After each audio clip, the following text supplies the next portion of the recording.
medžiuose augtų obuoliai. Rytoj aš tuo keliu nueisiu pas jį pietų. Tada susitarsime dėl vestuvių.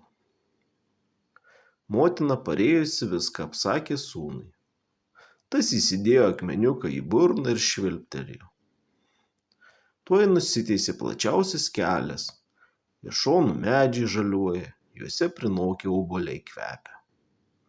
O vietoj prastos pirkelės stovi dailūs rūmai, gražesni nei karaliaus. Rytą žiūri karalius ir atsistebėti negali. Viskas padaryta taip, kaip jis liepė. Nuėjo tuo keliu pas berną pietų. Šis gražiai priėmė, už stalo pasodino, gardžiais valgiais pavaišino. Bet karalius galvojo, kad jam kokių monų į akis įleido ir nedavė bernui savo dukters. Kitą dieną bernas vėl sako motinai: eik dar sykį pas karalių, tegu